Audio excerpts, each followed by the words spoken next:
Hey guys! Today we're diving into another truly horrifying case. If you want to support my channel, make sure to subscribe and stay active. It really helps me out. I'd be super grateful for that. Let's get started. On the evening of December 2nd, 2010, around 7 p.m. in Melbourne, Australia, a maintenance worker headed down to the garbage room located in the service area of a residential high-rise on St. Kilda Road. When he tried to open the door, it wouldn't budge. Something seemed to be blocking it from the inside. After a few attempts, he managed to wedge it open just slightly. Concerned, he called the building concierge. Together, they returned and checked the access logs. The lighting inside the room was dim, casting long shadows over the equipment that had clearly been shifted out of place. There were irregular marks on the floor. Things didn't look the way they were supposed to. Near the garbage chute, the hatch seemed to be improperly secured. At the threshold of the room, they noticed shattered debris and a faint, smeared footprint. They didn't go inside. Instead, they left the door slightly ajar, noted the time, and reported the situation to the building manager and emergency services. Soon after, access to the floor was restricted. The elevator was switched to service mode, and building security blocked off the corridor. Upstairs, residents continued on with their evening routines, completely unaware that something deeply troubling had just been discovered beneath their feet. As two staff members waited in silence for the police to arrive, neither of them yet realized what that door was hiding. Phoebe Handsjuk was born on May 9th, 1986. From a young age, she had a vivid imagination. She built her own worlds, using creativity as her outlet. Her warmth and friendly nature made her stand out. She lived actively, played basketball, and thrived in outdoor games. The ocean was her sanctuary. She found peace in nature and cherished moments with her friends under open skies. Despite her lively exterior, Phoebe carried a quiet vulnerability. In her teenage years, she went through emotional lows and experimented with prohibited substances. Later, she turned to alcohol as a way to calm her anxiety. These struggles led her to seek professional support, therapy, and eventually prescribed treatment, in hopes of finding balance. Phoebe was a mix of light-hearted joy and deep introspection. She could be the life of the party, always smiling, always present. But in private moments, she would turn inward. In friendship, she was a rock, loyal, selfless, and dependable. At home, she was tender and protective, especially toward her siblings, who confided in her freely. By the time she was 23, Phoebe had taken a job as a front desk administrator at a salon. The role suited her. She liked order, handled responsibilities effortlessly, and got along with just about everyone. Outside of work, she poured herself into art. It was how she processed emotion, how she made sense of the world. To Phoebe, the real treasures in life weren't things. They were experiences, connections, and moments shared. Phoebe had clear plans for her future. She was determined to travel overseas and join volunteer missions in India. It wasn't about sightseeing. It was about helping people, finding meaning, and gaining real-life experience. She actively researched opportunities, mapped out her journey, and was preparing to make it happen. Back in school, Phoebe wasn't known for flash or popularity, but for her ability to bring people together, and for being reliable. Her strength came from within. One of her closest confidants was her grandmother, someone she could talk to openly about anything, her goals, her fears, even the treatments she was going through. Her grandmother always listened without judgment and offered unwavering support. Phoebe's life was a delicate balance of outward energy and deep personal struggle. Her ability to connect with people was genuine, but behind the smile was someone fighting hard to stay grounded. That inner battle shaped both her friendships and her need for emotional support during tougher times. In 2009, while working as a front desk manager at a salon, Phoebe met 39-year-old events promoter Anthony Hampel. He came from a high-profile Melbourne family. His father, George Hampel, was a retired Supreme Court judge, and his stepmother, Felicity Hampel, served as a judge on the county court. Antony moved in elite circles, cultivated connections, and was known for carefully curating his public image. That fall, Phoebe moved in with him at the Balencia Apartments on St. Kilda Road, a luxury high-rise with over 80 units, 24/7 security, a gym, pool, sauna, spa, and restaurant. It was top-tier real estate. Apartments in the building were valued at up to $1.5 million. Their unit was on the 12th floor, offering sweeping views of the city's parks. Antony's lifestyle revolved around corporate events, networking dinners, and constant interaction with powerful people. His world was one of status, polish, and performance. Phoebe, on the other hand, valued simplicity, time with friends, art, nature. That difference became increasingly apparent as they settled into life together. At first, their relationship was fueled by mutual attraction and curiosity. Antony welcomed her into his world, but it was a world built around his preferences. Over time, things began to shift. He started making comments about her clothing, discouraging her from seeing certain friends, and expecting her to adapt to his high society environment. Phoebe began to feel the pressure and opened up to those close to her. According to her family and mental health professionals, the emotional strain was mounting. Phoebe described feeling verbally pushed around, as if her choices were being second-guessed or steered. She often said she wanted support, not restrictions, and she was determined to hold on to her independence. This set off a cycle, brief periods of calm and reconciliation followed by rising tensions and conflict. Each time Phoebe would bring up her intention to leave. Her family knew about these moments. So did her therapist. One day, her grandmother gently told her, if she truly wanted out, she should end it peacefully and walk away on her own terms. Phoebe tried to distance herself from Antony's world. She started focusing on her own projects again and made efforts to set boundaries. But any changes that came never lasted long. The controlled atmosphere of their apartment, combined with Antony's high-profile circle, created an illusion of stability that only deepened her sense of dependency. Antony's family took a keen interest in the relationship. They even raised the idea of formalizing it legally, something Phoebe's family pushed back against. For Phoebe, it was a matter of principle, the right to make her own choices, to decide for herself who to trust and how to live her life. In late November, Phoebe had a video call with her mother. Knowing Phoebe was preparing to leave Antony, her mom was surprised to see her daughter still at his apartment. When she asked about the status of their relationship, Phoebe silently gestured to stay quiet and dodged the question, saying they were just watching a movie in the other room. The next evening, the couple had dinner with Matt and Julia Rockman. During the meal, Phoebe tried to bring up the issues in their relationship to Julia, but Antony quickly cut her off and shifted the topic. After dinner, in the underground parking garage, a heated argument broke out. Phoebe, visibly upset, walked off and contacted an old friend, asking to meet up for drinks. According to the friend, they spent about an hour at a bar in a calm setting.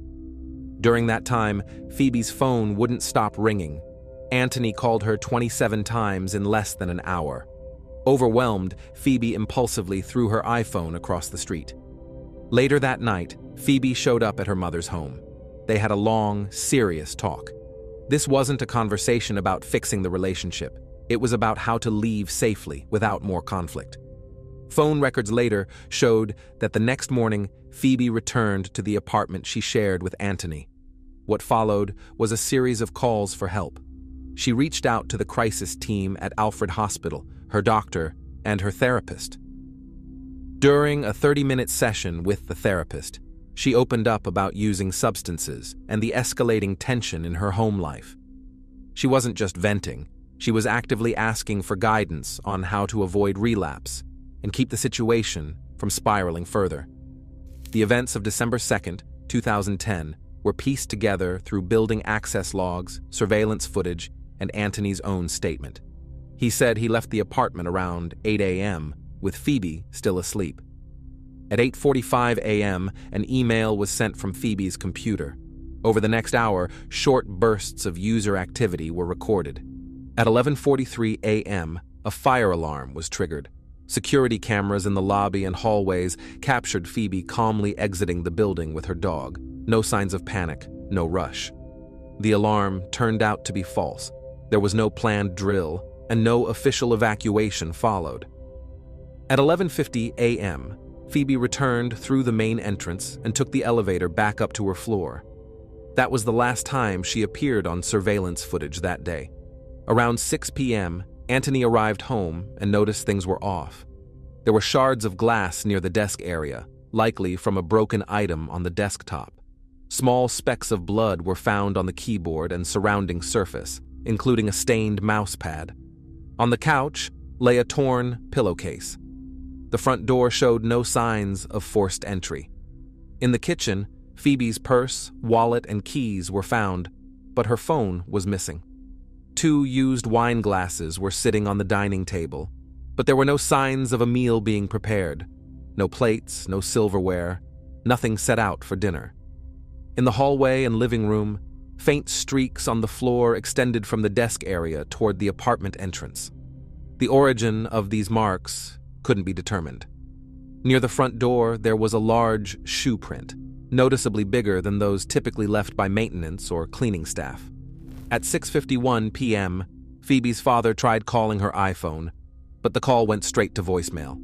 1 minute later, at 6:52 p.m., Anthony called her father, saying he didn't know where Phoebe was, and that her phone had disappeared from the apartment. At the same time, he remained in contact with friends and colleagues and placed a food order for 1. At 8:10 p.m., the food delivery driver notified a resident that police were present near the service corridor. Only then did Anthony go downstairs to speak with officers and mention that Phoebe was missing and he hadn't been able to reach her. Up until that moment, he hadn't filed a missing persons report or reached out to emergency services. The trash system in the building was a vertical chute, deep and narrow, running from the top floors down to a maintenance area in the basement. It was roughly 130 feet tall, starting around the 12th floor where Anthony and Phoebe lived. The chute was fitted with a heavy metal hatch with an automatic closing mechanism and a narrow opening. At the bottom were bins that collected the trash. It was down this chute that Phoebe fell. The fall was catastrophic. She struck the metal walls on the way down before landing in one of the bins. The impact caused severe injuries. Her legs and pelvis were shattered, and one of her feet was nearly severed. The force of the fall led to significant internal bleeding. Despite the trauma, medical reports confirmed that vital signs were still present at the time of impact. After the fall, Phoebe landed near one of the large trash bins. Despite her devastating injuries, she somehow managed to climb out of the container and onto the concrete floor of the garbage room. Blood traces on the floor revealed her attempts to move, to orient herself. She couldn't stand due to the extent of her injuries and severe blood loss, but the marks showed she repeatedly changed positions, trying to make her way toward the door. The room was pitch black. There were no windows, and the light switch had to be turned on manually. Phoebe had only her sense of touch to guide her as she inched forward in the darkness. Eventually, her strength gave out, and the trail stopped. A pool of blood formed beneath her, surrounded by the imprints of her hands, evidence that she remained conscious and was fighting to survive until the very end. The medical examiner determined that Phoebe's death wasn't immediate. She remained alive and aware for some time after the injuries. Ultimately, she passed due to acute blood loss. The trauma, broken bones, ruptured vessels, and internal damage made long-term survival impossible, but her body struggled to hold on. One disturbing detail stood out during the investigation. Phoebe's jeans were found pulled down to her knees. This was inconsistent with a standard fall, where clothing would typically remain in place. This anomaly was never adequately explained during the inquiry. Her final moments were spent in total isolation. The trash room was heavily soundproofed, so even if she had screamed or tried to call for help, no one would have heard her. No residents reported hearing any unusual noises. Effectively, Phoebe had been trapped in complete darkness with no way to get help. When law enforcement arrived on the scene, they quickly concluded that the outcome was clear and blocked paramedics from approaching the body. This decision prevented medical personnel from determining the exact time of death or how long Phoebe might have survived after the fall. The first responding officers almost immediately categorized the case as self-harm. In those initial hours, no neighbors were interviewed, not all surveillance footage was collected, and the building's CCTV system, which automatically overrode itself every 48 hours, wasn't paused. A staff member even suggested preserving the hard drive, but that advice was ignored. Later, the hard drive went missing entirely, along with any potential data showing Phoebe's last movements. Inside the apartment, critical forensic steps were skipped. The used wine glasses weren't collected or analyzed. No fingerprints were taken.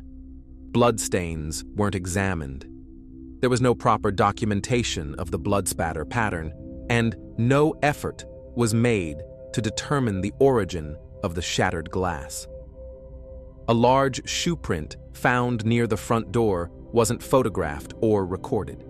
The door frames and windows weren't tested for trace evidence. Key electronic devices, including laptops and a desktop computer, were never taken into custody. They remained accessible and unsecured.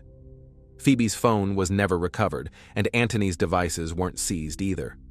As a result, valuable digital data, activity logs, drafts, unsaved notes, were lost. Access to the building that evening was loosely monitored. In theory, an entry fob was required to get in, but anyone accompanied by a resident could bypass security without leaving a digital trace. Law enforcement never attempted to reconstruct Antony's potential visitor activity that night. They didn't pull full guest access logs from the front desk, nor did they cross-reference those with elevator or key card data. Staff members noted that some visitors could have entered without leaving any trace at all. While the service area was secured, the apartment itself was never fully locked down for a proper forensic investigation. Antony continued to move freely, talking on the phone, receiving deliveries. This introduced secondary contamination into the environment and disrupted microscopic evidence, reducing the reliability of any later reconstruction. Officers didn't document the condition of his clothing and shoes upon arrival, nor did they collect control samples to compare with the unidentified footprints found inside the apartment. The theory of self-inflicted harm was established shockingly fast. Within just a few hours, official statements began leaning heavily toward this interpretation. The case files provided no clear reasoning for such a quick conclusion. Despite the lack of a note, any documentation of planning or evidence of intent, the case was quickly categorized. By the end of the first week, investigators had no coherent timeline of who went where or did what. Yet the theory that Phoebe voluntarily climbed into the chute had effectively become accepted fact, despite the lack of solid evidence. That assumption would form the basis of all conclusions moving forward, making it extremely difficult to re-examine the case later. The official finding labeled it a tragic accident under the influence. Phoebe's toxicology report indicated a blood alcohol level of approximately 0.16%, about 3 times the legal limit for driving in most states, along with traces of 1 or 2 sleep aids. The working theory suggested she had cut herself on glass inside the apartment, became disoriented, picked up a bag of trash, opened the chute hatch, and somehow ended up inside. But that version didn't sit well with Phoebe's family or with independent experts. First, the design of the chute hatch posed serious problems for that theory. The opening was narrow, around 8 inches wide, with no handles and an automatic closing mechanism. Even volunteers attempting to replicate the movement under supervision struggled significantly and required help. Second, the pattern of injuries Phoebe sustained aligned more closely with falling in a posture where her arms were at her sides, not raised above her head, as one would expect if she had dived in voluntarily. Additionally, No fingerprints belonging to Phoebe were found on the chute hatch or the surrounding surfaces, an important gap in the theory that she climbed in on her own. It was also confirmed that she hadn't taken out the trash that day, further discrediting the idea that she fell in while disposing of garbage. These are critical points that undermine the official version. One particularly troubling element involved the position of Phoebe's clothing. When someone enters a narrow vertical shaft on their own, clothing typically remains in place or gets caught at the hips. But in reenactments conducted by independent experts, a different scenario emerged. If a limp body is pushed through the hatch by two people, while the lid is forcibly held open, the jeans can catch at the knees, restricting leg movement and actually making it easier to push the body downward. That outcome mirrored the condition in which Phoebe was found. Linear bruises were observed on Phoebe's forearms and wrists. Police suggested they resulted from hitting the walls of the chute during the fall. However, independent experts hired by Phoebe's family interpreted these marks as consistent with forceful gripping. Despite this, a full investigation into this theory, one that would analyze grip positions or defensive patterns, was never conducted. The official explanation, involving alcohol and sleep aids, conflicted with the logistics of independently accessing the chute. In that impaired state, where coordination and motor skills would have been significantly diminished, operating a spring-loaded hatch, holding it open and maneuvering into it would have been extremely difficult. Independent experts confirmed that performing those actions sequentially in such a state would be nearly impossible. Forensic trace evidence revealed a lack of handprints or grip marks on the inner edge of the hatch or the wall near the entry point, places where anyone climbing in on their own would logically need to brace themselves. There was also a mismatch between the body position required for self-entry, with arms raised overhead, and the angle of the initial impact, as inferred from Phoebe's injuries. While the glass injury might account for the blood found in the apartment, it did nothing to explain the absence of her prints on the hatch mechanism. The forensic pathologists who backed the accidental fall theory pointed to toxicology and the lack of classic signs of struggle, such as skin under the nails or torn hair from an assailant. Critics argued that a flawed initial investigation with missing prints, unchecked zones, and uncollected samples meant no violent scenario could be confidently ruled out. There was also a major issue with determining the time of death. Due to the circumstances and delayed medical intervention, experts couldn't precisely match biological indicators to an actual timeline. In cases like this, knowing exactly when someone died can be key to ruling out or confirming certain versions of events. But in Phoebe's case, that crucial window was lost. Anthony's behavior in the immediate hours and days following the incident stood out, and not in a good way. Officer Justin O'Brien noted a disconnect between Anthony's display of grief and the physical signs typically associated with crying. There were no visible tears, no redness in the eyes, no signs of a runny nose. When it came time to provide a statement, Anthony insisted on typing it himself, citing that he could type fast. During this process, his emotional fluctuations stopped entirely. He appeared calm, focused, and composed. Meanwhile, someone from his social circle told investigators about another contradiction. Online, Anthony behaved as if everything was normal, but in front of visitors, he would switch into a visibly mournful state, almost as if adjusting his emotions to fit the audience. When Phoebe's grandmother visited the apartment, she was struck by how staged it felt. Nearly all of Phoebe's belongings were gone, and only a handful of carefully placed photos of the couple remained in sight. To her family, it felt like an intentional effort to present a curated version of their relationship. Phoebe's friends also reported feeling pressured. One of them, Ellie, received an email from Anthony asking her to vouch for the loving nature of his relationship with Phoebe and to share that version with others. Ellie refused, saying she couldn't speak on Phoebe's behalf and that the claims didn't reflect the truth. Around the same time, a colleague of Phoebe's named Christo began making frequent appearances at the building's concierge desk. He often brought snacks and repeatedly pushed the idea that Phoebe had been suffering from deep depression, claiming she was beyond saving. These visits continued for about 2 weeks. Staff members later said the whole thing felt like an attempt to sway their perception of what had happened. Antony's personal life outside his relationship with Phoebe also raised eyebrows. One colleague he described as strictly professional appeared in photos and messages that suggested a more intimate connection. Phoebe's circle wasn't judging this from a moral standpoint. They viewed it more as a possible distraction, something that might have affected his focus or behavior during arguments and periods of separation from Phoebe. Antony was surrounded by a network of influential people, relatives, business associates, and close friends.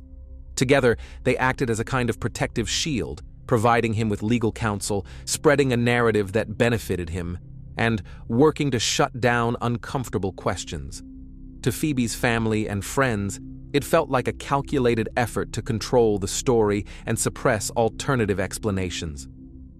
Because of the clear imbalance in resources and influence, any follow-up investigation was effectively shaped by conditions favorable to Antony.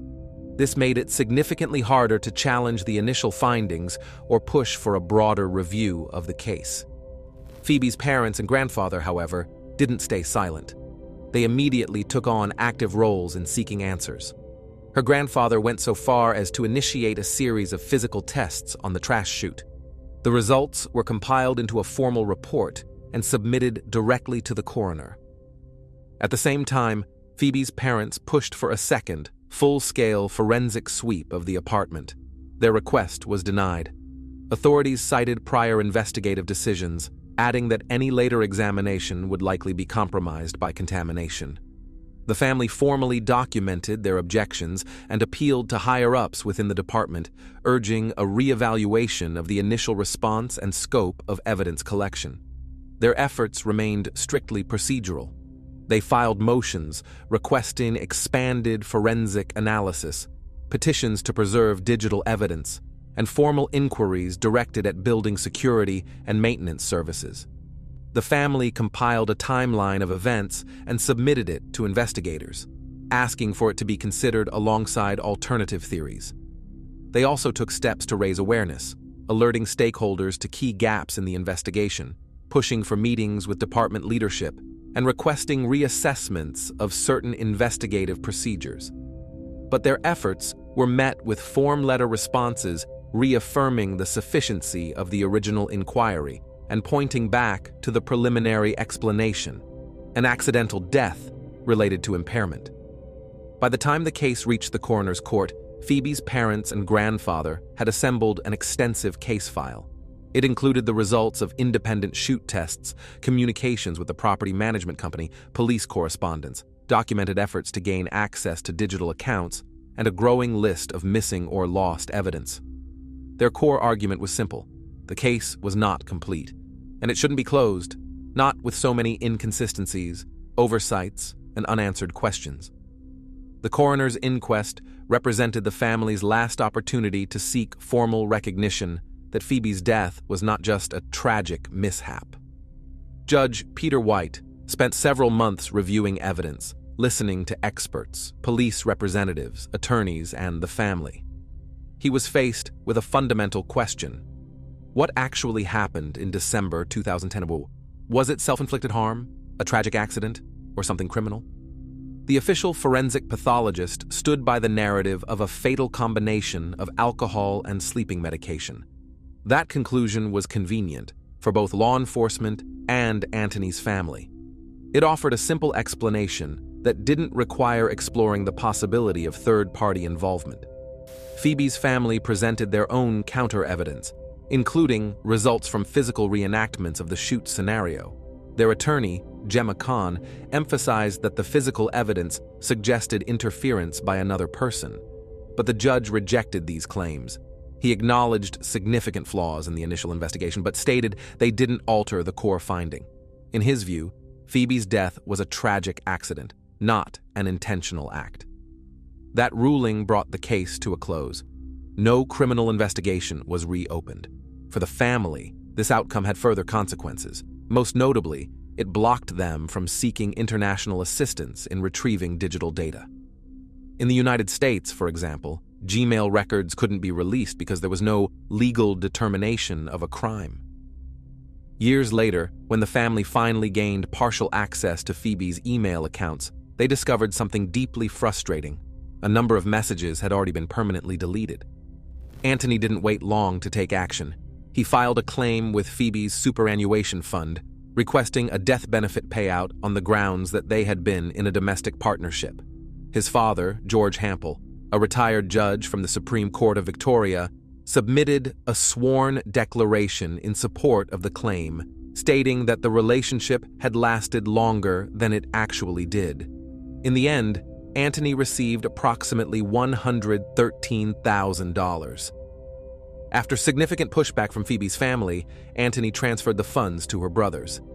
But that gesture did little to ease the tension between the families. For Phoebe's loved ones, the coroner's ruling didn't bring closure. To them, it confirmed something they had long suspected, that the truth had been buried under legal terminology and the influence of the Hampel family.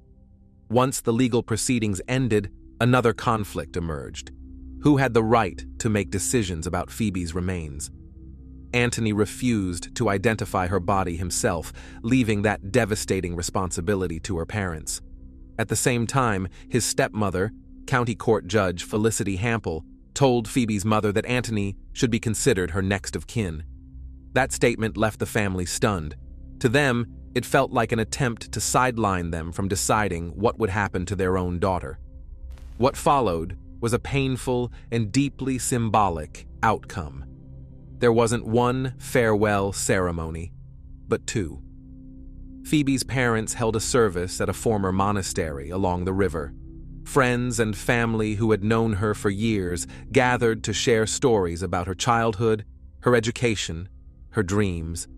The atmosphere was quiet, heartfelt, and filled with sorrow. Anthony and his family held a separate memorial at a yacht club. Large portraits of the couple were displayed, and speeches were made about love and a bright future. To many of Phoebe's friends, it all felt staged. The real history, the fights, the emotional tension, was carefully left out. Neither Anthony nor his family attended the cremation or the placement of Phoebe's ashes. Later, subtle signs began to surface, hints that not everyone close to Anthony was entirely at peace with the official story. His sister, Chrissy, became involved in a high-profile investigation involving banned substances. Though she avoided formal charges, she made a cryptic post on social media. "My only hope is that one day the truth comes out." The words were vague, but for Phoebe's parents, they sounded like quiet confirmation. Evidence that even within the Hampel family, not everyone believed the matter was truly closed. Time passed, but Anthony's name would once again surface in connection with tragedy. In June 2018, 25-year-old Bailey Schneider died under circumstances that echoed far too closely what had happened years earlier. She was a vibrant young woman from Melbourne, outgoing, close with her family and friends. Not long before her death, she had confided that her relationship with Anthony had reached a breaking point. She was ready to end it, for good. On the morning of June 24th, Bailey Schneider was at home, texting on her phone. Her parents had stepped out to run errands. When they returned, they found their daughter on the kitchen floor, near a cabinet, with a looped cord around her neck. There was no high anchor point nearby, and the setup looked odd. Police quickly labeled it self-harm. But Bailey's family had immediate doubts. She was tall, about 5 feet 10 inches, and there were no fixtures in the room that could have supported a conventional hanging. Authorities did not secure or examine the phones in the first critical hours, and later, some data had vanished. Investigators never reconstructed how the loop could have tightened in that space. Independent experiments conducted afterward suggested that such a setup would have been extremely difficult, if not impossible, to carry out alone without significant force or support. but none of that made it into the official reports. The investigation dragged on for over a year, and it ended the same way, ruled as self-inflicted harm. For Phoebe's family, this felt like a second blow. Two young women, both had connections to the same man. Both had reportedly told loved ones they were planning to end the relationship shortly before they died, and both were found under suspicious circumstances. In each case, police conducted only surface-level investigations. Crucial digital evidence went missing, and both times, the official conclusion was the same: the victim had taken her own life. That's how the stories of Phoebe Handsjuk and Bailey Schneider became intertwined in the public eye. Was it a coincidence? Or was it something more, a pattern, where key evidence disappeared too quickly and a predetermined narrative was accepted before all possibilities were fully explored? To this day, no clear answers exist. For Phoebe's parents and for Bailey's loved ones, the truth remains out of reach. What they're left with is unresolved grief, and the name Antony linking both tragedies in a way that continues to raise questions. Thanks for watching, everyone. Your support means a lot to me, and you can help my channel grow by hitting that like button, dropping a comment, and sharing this video. Your engagement really makes a difference. See you soon.